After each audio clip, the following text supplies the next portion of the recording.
Beaucoup de gens pensent être protégés dans leur investissement crypto, ils ont un mot de passe solide, activé la double authentification et pourtant ils se font avoir par des fausses applis, des liens mal vérifiés ou encore des moments d'inattention. En 2023, plus de 10 milliards de dollars ont été perdus à cause d'arnaques et de piratage crypto.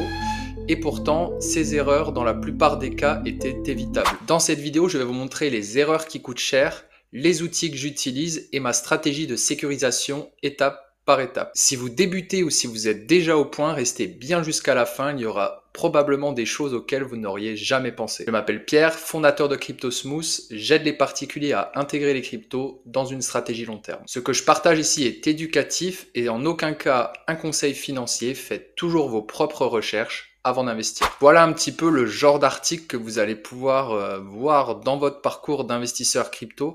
Donc il y a beaucoup d'articles liés aux hacks et aux escroqueries en crypto-monnaie. Donc là, c'est sur le journal du coin. Donc c'était en juin 2024, donc ça fait déjà plus d'un an, ça va faire un an, où on parlait déjà de 573 millions de dollars au deuxième trimestre. Un autre article de Cointelegraph, celui-là date de mars 2025, un record de 1,53 milliard en février 2025. C'est notamment avec le hack de Bybit de 1,4 milliard de dollars d'Ethereum. Donc ça, c'est énorme. Et dernièrement, en juin 2025, nouvel article de Cointelegraph. Donc là, ils disent que les pertes liées au hack chutent de 39% au mois de mai 2025.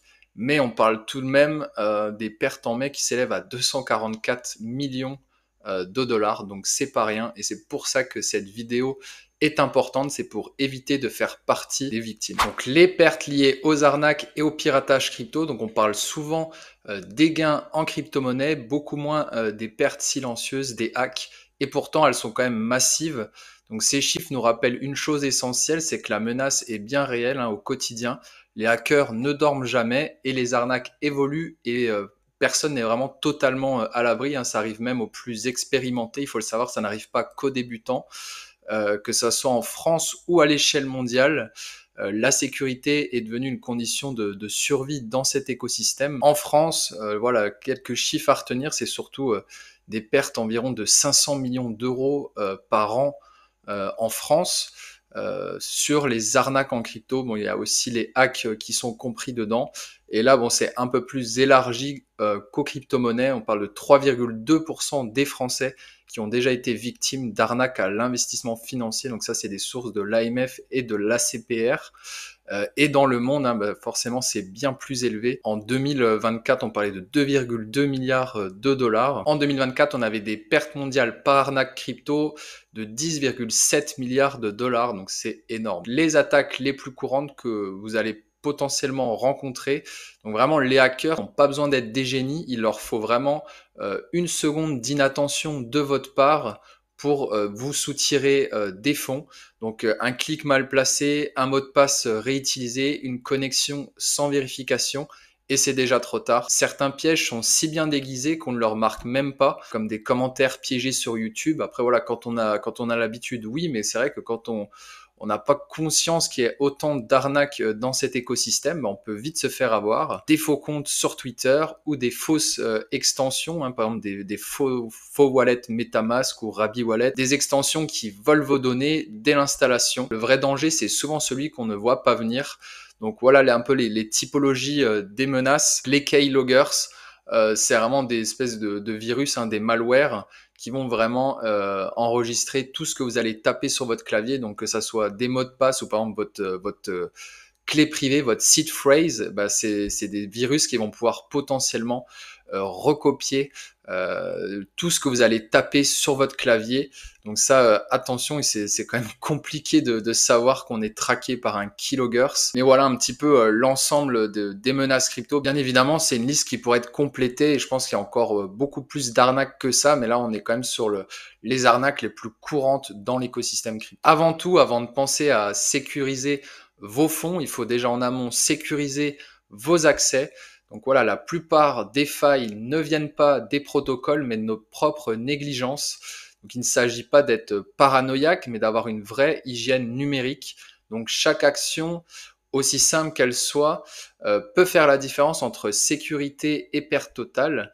et c'est souvent des petits détails qu'on néglige, un mot de passe réutilisé, un mail trop exposé, un code anti-phishing oublié qui coûte cher. Par exemple, vos mots de passe, voilà, il faut vraiment mettre des mots de passe uniques, complexes pour chaque plateforme que vous utilisez en crypto et dans l'idéal générés par un générateur de mots de passe et c'est surtout de conserver ces mots de passe en sécurité sur un générateur de mots de passe, d'avoir généralement un mail dédié pour chaque plateforme. Alors ça peut être très lourd si on a beaucoup de plateformes, mais c'est quand même la meilleure des choses. En tout cas, voilà, vraiment séparer votre boîte mail d'investissement et votre boîte mail perso, ça c'est quand même très important, d'activer la double authentification, que ce soit par OT ou par Google Authenticator ou encore dans un gestionnaire de mots de passe.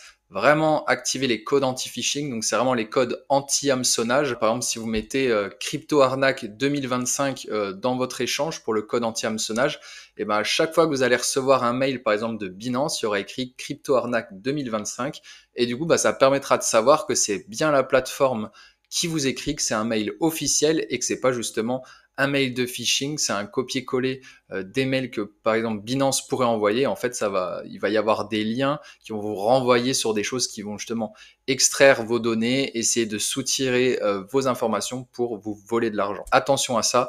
Et l'utilisation aussi d'un VPN qui permet de chiffrer votre connexion, masquer votre adresse IP. Et donc ça, s'utilise sur des Wi-Fi publics ou instable, mais c'est surtout, voilà, quand on se connecte à une plateforme crypto, c'est généralement mieux de mettre un VPN, comme ça évite de dévoiler son adresse IP et que tout le monde sache, en tout cas les hackers qui nous traquent, sachent qu'on est un investisseur crypto et qu'on investit sur cette plateforme. Sécuriser ses fonds, reprendre la main ou déléguer. Donc la vraie question ici, c'est de savoir est-ce que vous détenez vraiment vos cryptos, donc voilà, sur des plateformes custodiales comme Binance ou Kraken ou Swissborg, etc. Donc c'est vraiment vouloir déléguer la garde de vos fonds et l'accès de vos clés privées et les solutions non custodiales comme Ledger, MetaMask et Trezor. Par exemple, attention à MetaMask, c'est non sécurisé, donc voilà, on verra par la suite qu'il faut toujours l'utiliser avec un cold wallet comme Ledger. Différence entre cold wallet et hot wallet. Donc le cold wallet, c'est vraiment un portefeuille qui n'est jamais connecté à Internet, alors qu'un hot wallet, c'est plutôt comme MetaMask, Rabi Wallet ou d'autres wallets, mais qui sont tout le temps en permanence connectés à Internet et du coup, il y a plus de risques de piratage et d'arnaque sur ces wallets. Pour votre clé privée, ne jamais les stocker sur votre téléphone, prendre des photos, les mettre dans vos notes ou vous les envoyer par email. Ce qu'il faut comprendre aussi, c'est que quand vous laissez vos fonds sur Binance ou Kraken, c'est pas vous qui détenez la clé privée, c'est comme avoir un coffre-fort mais dont la clé reste entre les mains du banquier. À l'inverse, un cold wallet comme Ledger vous redonne le contrôle, mais ça vient avec des responsabilités. La sécurité physique devient essentielle, pas de photos, pas de stockage sur le téléphone, pas d'envoi par email. Si vous manquez de connaissances sur les clés publiques, clés privées, non custodiales, je vous invite à visionner mon ancienne vidéo où je vous montre justement la différence entre tout ça. Le lien va s'afficher juste en haut de la vidéo. Ce qui rend donc la DeFi, donc on parle de Decentralized Finance, donc de finances décentralisées. Ce qui la rend en tout cas si puissante, c'est qu'elle vous donne un accès direct au protocole décentralisé, mais c'est aussi ça qui la rend plus risquée. Il n'y a pas de bouton annuler après avoir signé une transaction malveillante. Un simple copier-coller d'un lien ou d'une signature un peu trop rapide peut vider votre portefeuille. Il faut vraiment voir un portefeuille décentralisé comme un lavabo rempli d'eau avec un bouchon. Et du coup, si jamais on enlève le bouchon de sécurité, il y a toute l'eau qui va être drainée. Ça va être exactement la même chose dans votre toilette et ça va très très vite.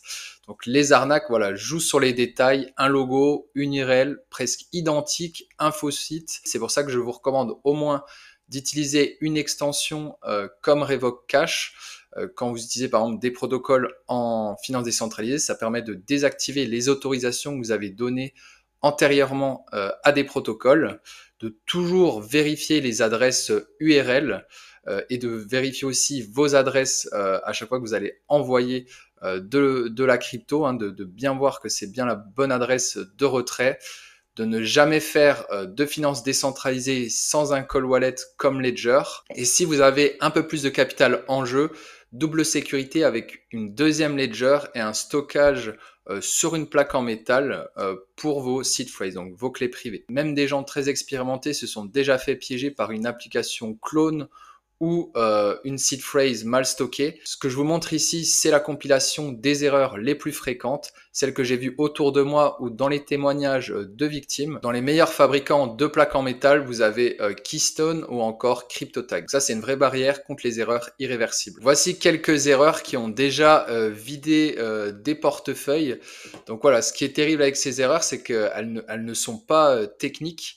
La plupart du temps, ce sont des clics trop rapides, une mauvaise habitude, un moment de distraction et pas besoin d'être débutant pour se faire avoir. Donc, si vous reconnaissez une erreur que vous faites encore aujourd'hui, changez-la dès maintenant. Donc voilà, cliquez sans réfléchir sur des mails Discord, Twitter, Telegram. Il faut vraiment faire très attention, principalement sur Twitter ou Telegram. Mais sur Twitter, voilà, il y a beaucoup de faux comptes qui vont prendre exactement quasiment les mêmes tags avec des tirets du 9, donc les tirets du bas en plus, et qui vont se faire vraiment passer pour le compte officiel, qui vont publier des liens malveillants, et à chaque fois c'est souvent des liens liés généralement à la finance décentralisée.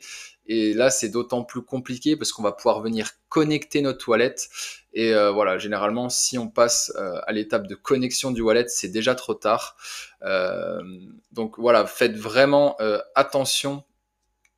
Aussi également aux mises à jour, par exemple, de Ledger Live par exemple, pour avoir des mises à jour de micro-logiciels ou du logiciel Ledger Live. Le micro-logiciel, c'est interne à la clé Ledger. Et aussi, ouais, faites attention au téléphone ou au mail, ne jamais répondre, ne jamais transférer vos données. Si vous avez un doute, eh ben, raccrochez, rappelez la plateforme en question ou la banque et demandez-leur si réellement ils vous ont contacté ou pas. Faites-le de cette manière-là, comme ça vous en aurez le cœur net. Donc, ce que je voulais vous montrer rapidement, c'est par exemple sur un site comme CoinGecko ou CoinMarketCap. Par exemple, si vous voulez chercher des infos par rapport à un projet pour avoir vraiment les infos officielles et pas vous faire avoir, par exemple, on va prendre l'exemple de Uniswap. Donc, je cherche Uniswap sur CoinGecko, imaginons. Et là, sur le côté, donc dans Info, déjà, je vais avoir le numéro de contrat par rapport aux différents réseaux. Vous pouvez voir que du coup, Uniswap, il est listé sur tous ces réseaux. Là, on a vraiment le réseau Ethereum, donc le réseau natif de Uniswap. Et par exemple, là, vous avez le site web officiel. Là, c'est l'Explorer.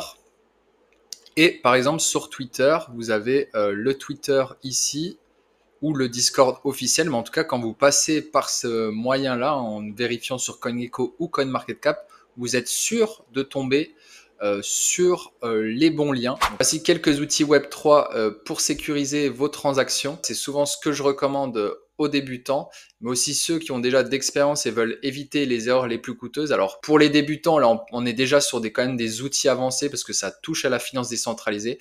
Mais voilà, je vous parlerai plutôt de Bitwarden qui est un gestionnaire de mots de passe. Et là on peut mettre directement nos clés de Google Authenticator pour pouvoir les réactiver si on veut dans d'autres appareils et les conserver. Donc même si vous allez perdre votre téléphone, vous aurez encore vos clés. Voilà, moi personnellement, j'utilise pas MetaMask, mais j'utilise Rabi Wallet. Je trouve qu'il y a plus de sécurité avec les mots de passe.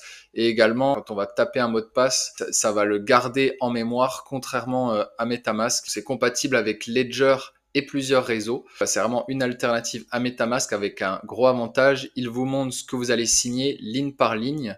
Le deuxième outil, c'est Pocket Universe. Donc ça, c'est une petite extension de navigateur. Ça simule les transactions avant signature. Ça vous avertit en cas de transfert suspect. Et il y a une assurance jusqu'à 20 000 euros avec la version premium. Et le troisième wallet, c'est Llama Search.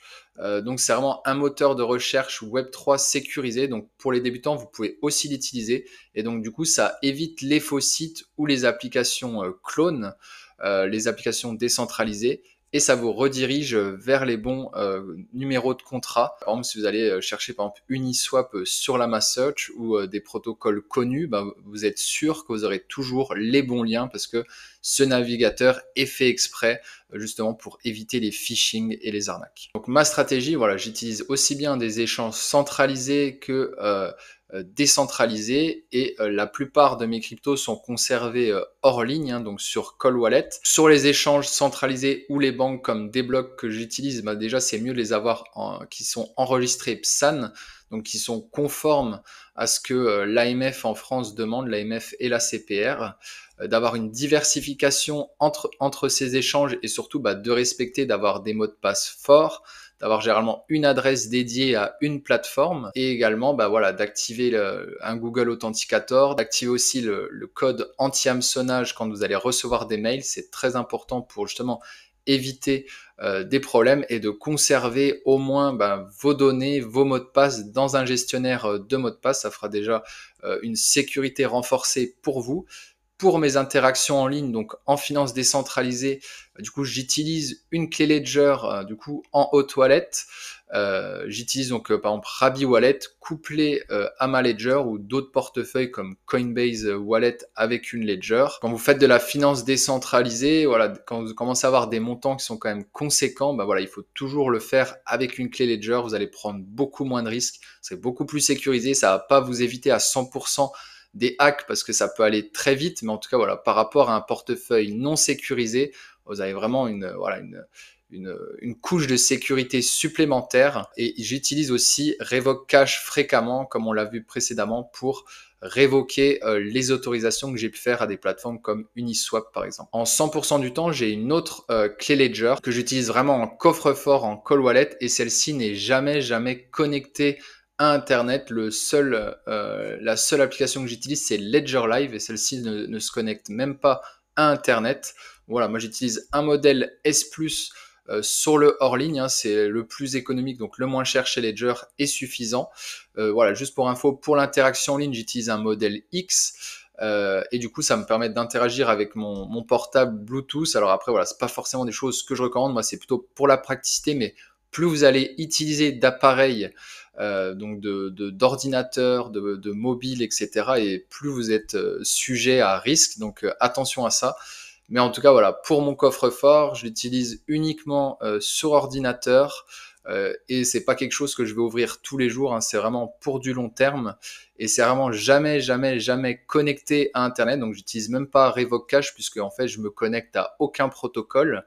Et il faut faire attention aussi aux mises à jour régulières sur Ledger Live et du microprocesseur de votre Ledger qui sont vraiment à ne pas négliger. À retenir dans cette vidéo sécurité, donc si vous ne devez retenir qu'une seule chose, c'est que la sécurité en crypto n'est pas un luxe, c'est un réflexe.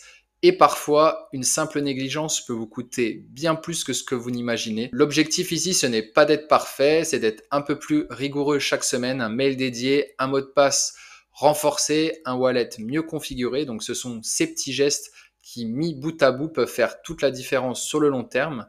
Et si vous voulez un point de départ simple, je vous ai mis mes outils préférés et mes échanges préférés en description. Prenez vraiment soin de vos cryptos et si jamais voilà, vous avez des astuces de sécurité que je n'ai pas mentionnées dans cette vidéo, n'hésitez pas à les mettre en commentaire. Et en tout cas, je vous dis à très bientôt pour une autre vidéo. Ciao!